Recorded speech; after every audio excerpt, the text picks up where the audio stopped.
Hi, this is Mike from Mike's Unboxing Reviews and How To, and today we're going to be taking a look at the Sharkoon Nightshark RGB ATX PC case. Keep watching to find out more.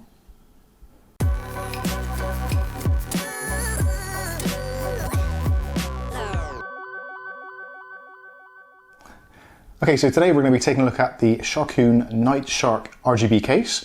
Now this is a standard sized ATX chassis which will also accommodate larger motherboards, eATX and slightly above, so if you're looking for those dual CPU setups, this is going to be right up your street.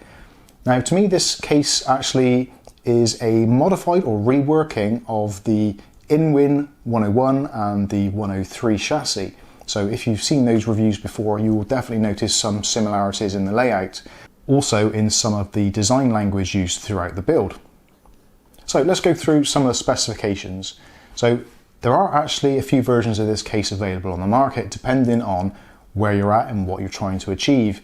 Now the Nightshark is available as a Nightshark Lite, which comes as a dual tempered glass chassis but with no RGB fans or no LED fans. There are two LED versions, a blue and a red, so if you want the same chassis but with just some red LED fans or some blue LED fans, those are options available from you straight out of the gate, and both of those come with 3 attached fans already installed. This particular one's got 3 addressable RGB fans, but we'll come on to that a little bit more later.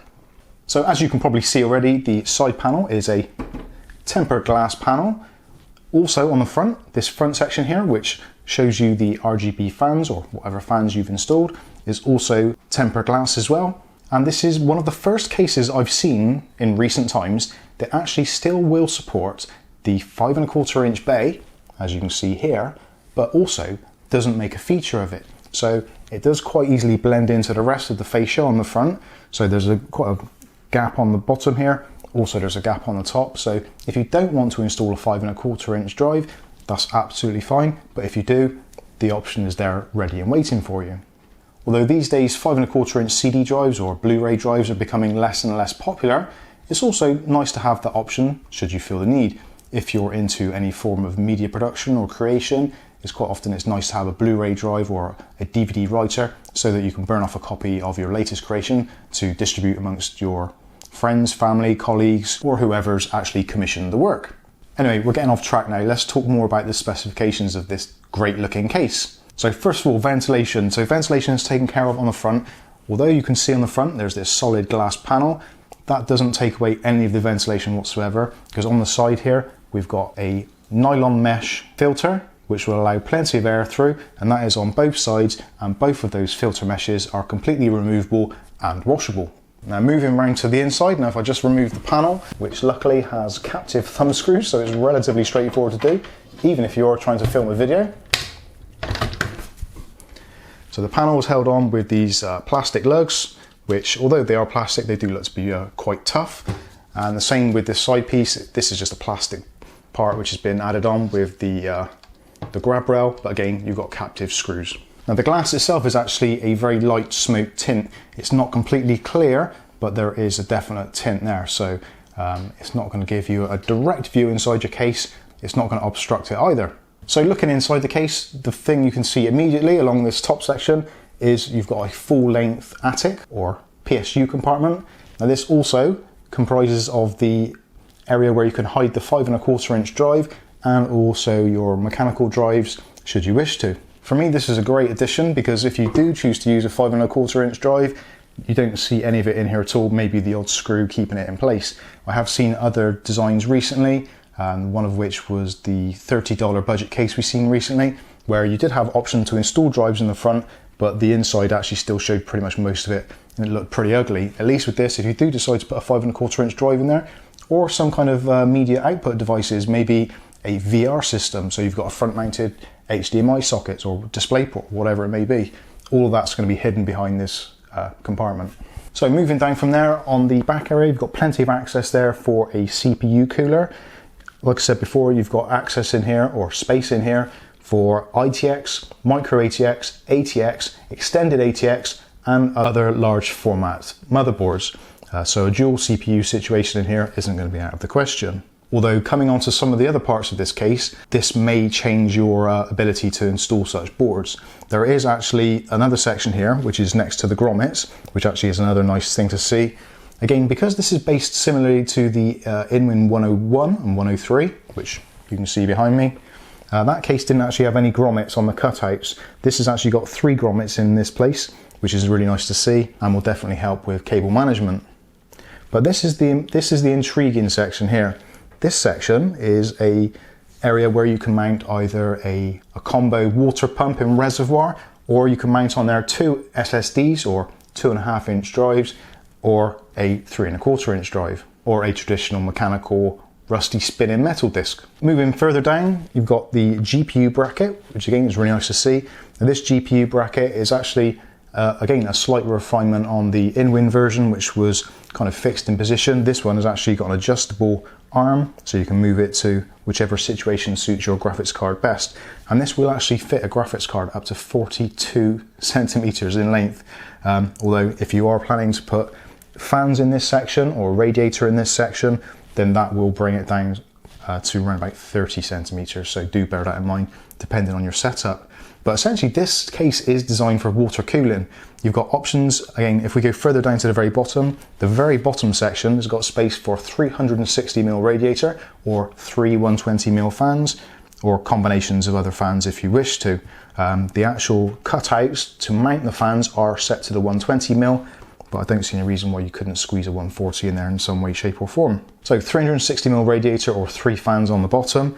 On the front, you've got the option for 2 140mm fans or 2 120mm fans, or optionally a radiator 120, 240 or 280. So water cooling is definitely in mind in this situation. And then that takes us back to this back panel. So if we take that out, I'll just grab a screwdriver and take that out a minute. Now all this takes is 4 screws.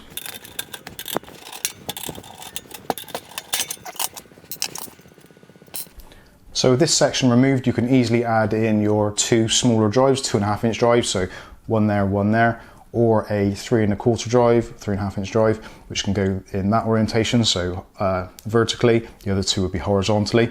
You can actually probably, because of the amount of holes in there, you could probably make it to do something else completely different if you wanted to. But again, from the brochures and documentation they show with this is a perfect place to put a pump reservoir combination. So with that out of the way, you can now see the mounting holes here. So again, we've got mounting holes for 2 120mm fans, and you can probably just about pick up on the back.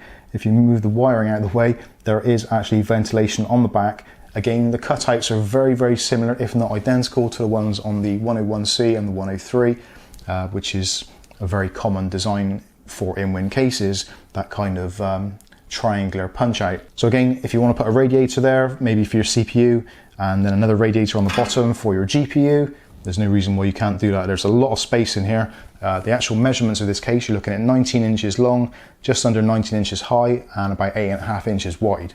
So it's a relatively good size case. It's not massive, but it's not tiny either. In my mind, it's actually a really good size. So other nice sections as well. Looking up underneath here, you can see there is a large space there for your PSU. Now PSUs, you can pretty much fit any PSU you want in there. This entire section is pretty much empty, apart from there's a hard drive bay which resides here, which you'll see when I flip it around.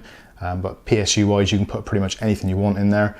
If you have a PSU with a larger fan on the bottom, like a 140mm fan, some of the fan will actually be chopped off by the metal here, but I don't think that's going to be a massive problem. But plenty of ventilation, so air can be taken straight off the CPU area and exhausted out the back of the system.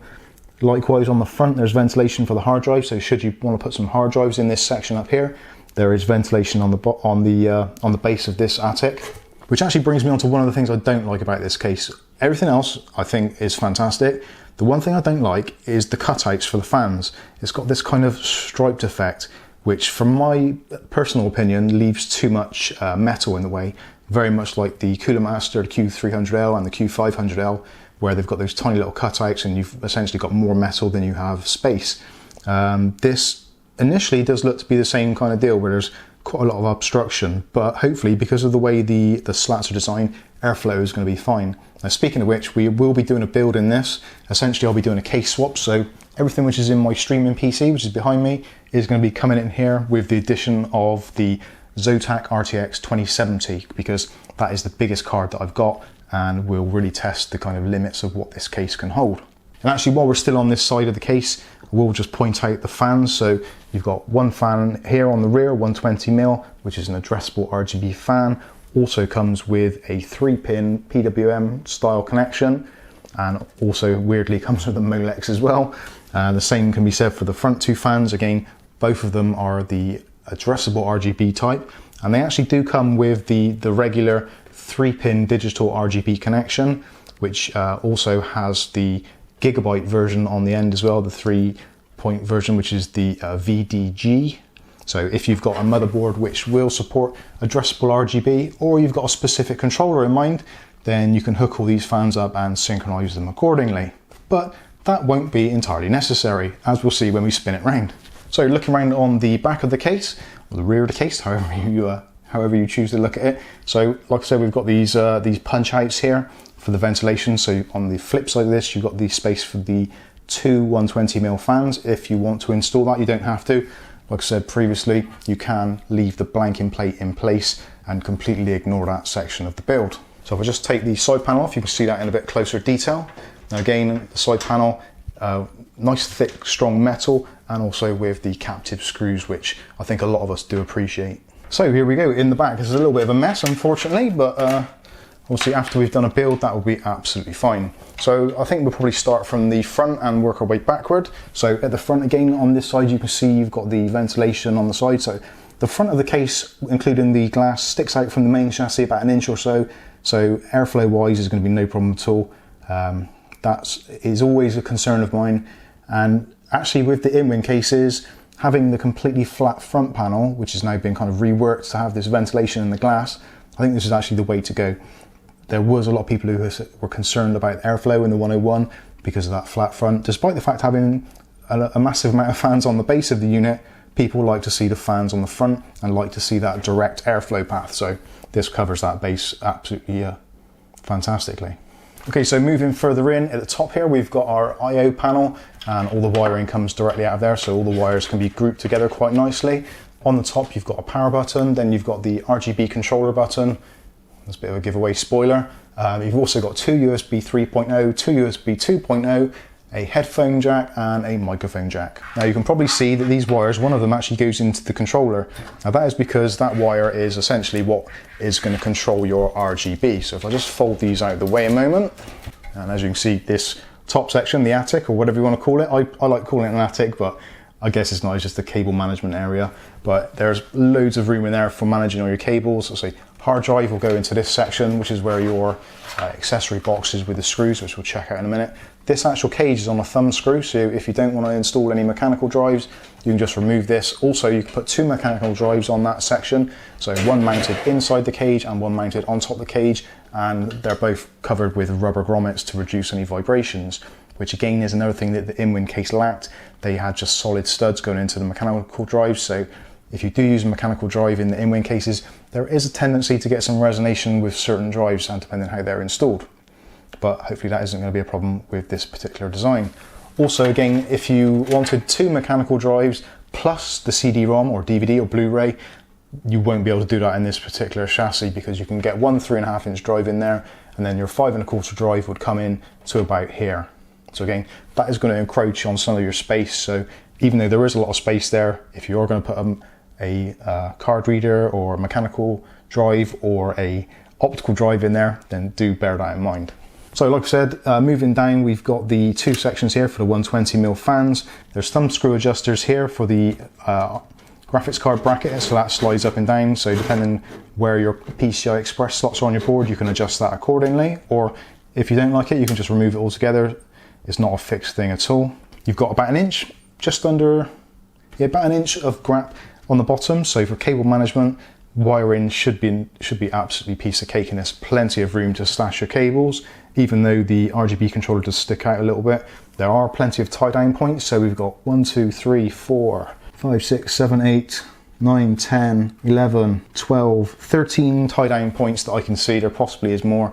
Wiring in this shouldn't be a problem at all, unless you do consider putting the extra drives in here or a radiator, because this area is then going to need to be sort of freed up a little bit. But saying that, I did it with the in-win, put 2 fans in there, and there was the odd cable that went down the back, but it wasn't a problem at all, and it doesn't really block airflow to any great extent. You've got this great channel all the way down here for your PCI Express and also your 24-pin motherboard connection. So wiring in this is going to be pretty much a piece of cake, I think. So this moves us down now to the RGB controller. So the RGB controller will support up to 8 addressable RGB units. So whether you install the 3 fans and run it through here, you can also as well, there is an additional cable which runs off, which will then plug into the addressable RGB header on supported motherboards. So as long as you're using the 5 volts 3-pin connection, either for the Gigabyte with the VDG or things like Asus, MSI, ASRock, all those others that use that standard type of connection, then you can hook that straight into the motherboard and you can control your fans illumination directly from the software from your vendor. But again, if you don't want to use that, then you can just use the button on the top to control it. You can connect up both at the same time and control them independently, so you can use the software one day, hardware the next, do whatever you choose. So I was saying that you got up to 8 devices which can be connected on here. As standard, you've got 3 connected, because obviously three included fans, leaving you with an additional 5 connections. So if you wanted to, you could have another 2 fans here, another 3 fans on the bottom, taking up every space in there with 8 fans, which is an incredible amount of airflow, and you'd be able to synchronize the LEDs with them all from that one unit, or again, from your software from the motherboard. And again, being that these devices are all the standard 3-pin 5 volt addressable RGB setup, if you don't want to use that controller for some reason, you've got something else in mind, then there's no reason why you can't just plug it into them into some other controller, because these are pretty much universal. So moving on a little bit further backward, again, we talked about the CPU cutout for coolers and all that kind of access. Nice big plate there to get access to the back. Lots of room up here for the power supply unit and all the accessories, wiring, all that kind of stuff, whatever you want to put in there. Moving down to this section, you've got 2 removable bays, again for 2.5-inch drives, so be it SSDs or spin-in platters, and those are removable. So if for any reason you've got a power supply in there which is taking up a little bit too much room, then you can always take these out if they're getting in your way. But again, I can't see it being a problem. And also the distance of the screws popping out and also the RGB controller popping out will give you a pretty good idea of how much room you actually have got in this side panel to store all your cables. So let's have a quick look in the accessories box before we look at the base of the unit. So accessories box, we've got some thumb screws, we've got some hard drive screws, there's a bunch of cable ties, which hopefully you won't be needing too many of. All the screws are nicely finished in that kind of black coated finish. And there's also one of those adapters for the motherboard standoff, so you can use a standard cross-headed screwdriver, which will then convert it into I think it's a 5mm hex for tightening up your motherboard pillars. Actually, also before I flip the case over again, there is actually included, which I think is quite a nice touch, here is a 5.25 to 3.5-inch drive bay adapter. So this will go into the front section. So again, if you've got one of those kind of USB 3 combo card readers and USB headers, or some other type of device, maybe some sort of backup device or a removable hard drive caddy, that is ready and waiting, which I think is actually quite a nice touch to be included straight in the box. And also because it's going to be finished in the same color plastic as the rest of the case, it's going to fit in seamlessly and not going to give you that kind of odd look where you've clearly put some kind of adapter in there to make your device fit. So thumbs up for that. So let's take a look at the actual base of the unit. So you've got quite a big clearance on the bottom. The feet actually stand out probably about just over 1.25 inches. So you've got a good amount of airflow that actually can get into the case should you install the 3 fans on the base. As you can see from the filtration, the filter actually again is exactly the same, if not identical, to the one that's on the IMHO 101. So it's the standard kind of deal. So it just pulls out. It's a nylon mesh, which is quite a decent mesh, and actually I find that really easy to keep clean due to the filtration. So this is actually a great design. Now you can see a little bit clearer the grill on the bottom, which I gotta be honest with you, I'm not entirely a big fan of. It does make it a little bit too flexible because the hexagonal shape is a lot stronger shape, as we know from science and nature. Long thin strips of metal generally don't do themselves well for strength, unfortunately. So that is the bottom section, again rubberized feet, so to absorb any vibrations and all that kind of stuff. And Again, slightly more clearance than the in-wing case, so slightly easier to access the filter when you need to change it. If you've got your PC like I have on here, actually I can't really get my fingers underneath there to pull the filter out without rocking the case, which isn't the end of the world, but still it's nice to have a little bit higher feet, a little bit higher clearance, so you can gain access to that kind of stuff. So I suppose I should take the front panel off so you can see what it's like behind this tempered glass front panel. And it's relatively straightforward to do. All you do, there's a grab handle on the bottom, which actually isn't easy to do if you're doing it one-handed. So that just pops off, and it's really nice to see there's no attached wire into this whatsoever, so this will come off as one complete clean piece without any wires distracting or having to cable tie or remove anything to get it out. And as you can see, there's two plastic areas which are there and there, and there's the tempered glass which is in there, held in by, let me see, 1, 2, 3, 4, 5, there's 6 rubberized kind of screws holding that in place, so it's not going to go anywhere. And while I got it out, I suppose I should take out the filters so you can see what they're like. So they just pop out, and there you go. You've got that nice mesh filtration system on both sides of the unit, which was a slight problem with some of the other cases we saw earlier. The Co-Link Stronghold was one, which only had ventilation on one side and it wasn't filtered. So yeah, this is a really, really nice thing to see. So should keep the PC nice and clean and also cool at the same time. That just snaps back into position, no problem. Again, same deal on the other side. So like you see from the front, you've got the access for the 5¼ inch bay. Nice and easy to get to. I'm not entirely sure what that section is there for. Maybe that's a remnant from a previous design. Space there on the front for the 2 fans. So you've got 2 120s in there. You could put 2 140s in there if you wanted to. 120mm radiator, 240mm radiator, as we discussed earlier. Also, there's extra tie-down points there as well. So if you've got some kind of weird wiring going on for your cooling system or whatever it may be, then there are some tie-down points there should you need them. The fans that are actually included with this are the Sharkoon Shark Blades RGB, addressable RGB fans, which you can actually buy separately. So if you like the look of the case and you like the fans and you're thinking, oh, can I add to this? Yes, you can, definitely. The Sharkoon Shark Blades fans. And these are actually intriguing fans. I haven't tried them out yet because I haven't put a build in here, but these claim to be less than 20 dB under full load. So they're saying, I think it's 18.9 dB at full load, and these are 1,200 RPM fans, which are PWM controlled, or 3-pin PWM controlled. So make of that whatever you will. They can be controlled by voltage, but still, addressable RGB fan, 1,200 RPM, and less than, actually it says on the side, 18.2 dBA maximum noise level. And there's 20 addressable RGBs in each one of these fans. So again, if you wanted to populate the entire case with fans, you can do. Also, what you can get is the Sharkoon Shark Blades RGB strip. Now this is I believe it's a 18 LED strip. Again, uses the standard 5V 3-pin connection for addressable RGB, same as the fans. So this can plug straight into the header on the back.